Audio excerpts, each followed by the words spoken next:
Today, we're going to talk about triads and why you might need them and how to make your paintings better. So let's get started.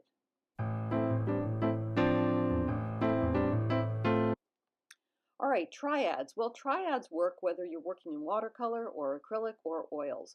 And basically what a triad is using more than one color in order to create the illusion of shape. So for example, here we have lemon yellow with a cerulean blue. And they join, you see where they join together in the middle, they make a green. This would be one of the options for foliage instead of mixing up a green all by itself or using something directly from the tube.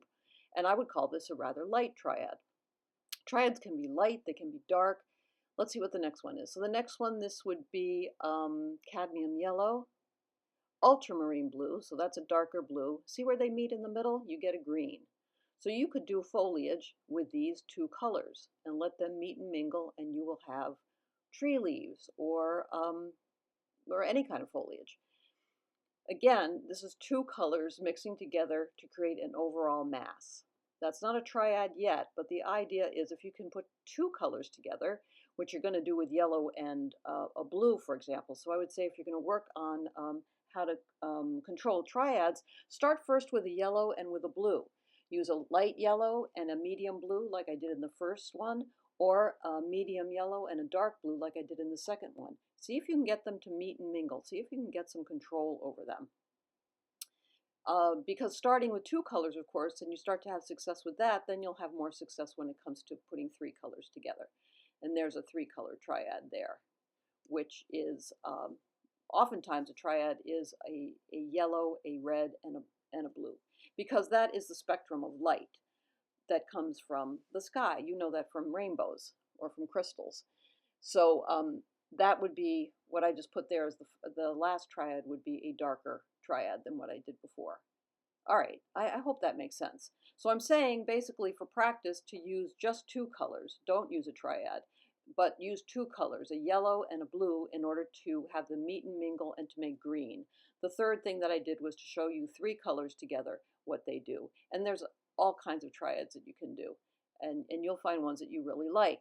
So what I did was I'm doing now a comparison so you can see in a real painting why triad work will make your paintings better. That is the dark side of the building. And it really doesn't matter what colors I used. What's important here is that I used more than one color and that I didn't rub them together in order to make a mass. I let them meet and make the mass themselves. Now here's the lighter side of the building. See how there are two colors that meet and make one mass? Same thing there. So you have a dark side of the building, a light side of the building. And I'm just using a building as an example of a form. This could be, it could be an apple, it could be an orange, it can be any form you want to use at all, but you're going to have a dark side and a lighter side. And the idea is, can you paint the dark side and then the lighter side using more than one color in order to do it? And I think you can. Now, yeah, and this is wet paint going onto dry paper. But you can see the power of that. You can see the power of what happens when you combine colors together.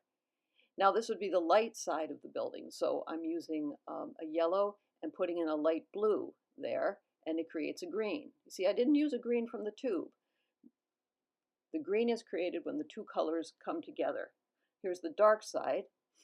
I'm using sort of a purple that I mixed up. Here's some ultramarine blue.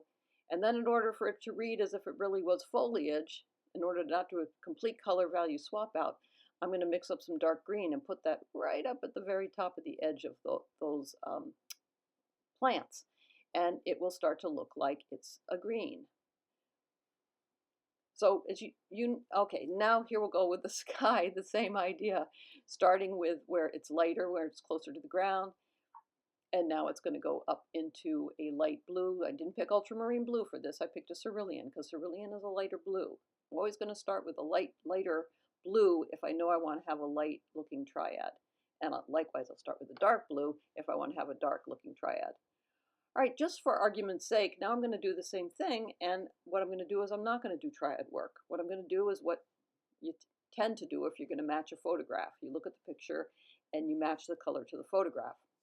using one color at a time to do it. So there's the dark side of the building. And there's nothing wrong with this. There's absolutely nothing wrong with this kind of painting at all. Nothing.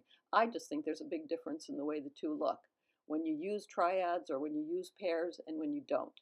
One I think looks very flat, and one I think has much more dimension. On the other hand, people might argue, well, yeah, but the one on the bottom is much more accurate to the photograph, and it probably is. But that's not why I'm in the business of painting. I'm in the business of interpreting the world the way I see it.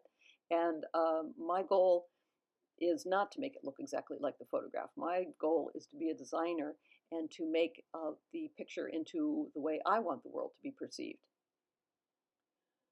So you can already see the difference between what happens if you use one color and match it to the photograph, or even if I wasn't matching the photograph, you can just see the power of one on the bottom forms versus the power of two or three on the top form. Now, the hard thing about this, and what I'll say that's coming up next is, you'll just see a close-up of this, but what I want to say is I learned this from Charles Reed. His books are, this book in particular, where some plates are going to come up, is called Painting What You Want to See. It's one of Charles Reed's first books. I own all his books. Here's some examples from his book of triads that he uses. Now, I don't use the same triads that he uses, but the theory is still the same, that you're using three colors in order to create a mass. Here he's using, see the one in the middle especially? That is a triad that I do use. It makes beautiful grays. And the reason it makes beautiful grays is because you're putting red with viridian. They're opposites. They're going to create a gray. Same thing with the cerulean blue and the orange. It's going to create a gray. So lots of times, a wonderful way that I will use pairs or triads is when I want to use my neutrals, so I don't end up with a space that looks dead but looks very lively. These are a couple of my favorite triads that I like to use, but these would be for darker forms. So I have a set of dark triads that I use, a set of light triads that I use, and the truth is you just have to practice for yourself and use your palette and decide which ones you like to use over time. So that's just takes time on paper to do. So remember to keep the whites of your paper white, your paints wet, mass for value, mix for color, and do some triad work and send it to me, and I'll see you next time. Bye-bye.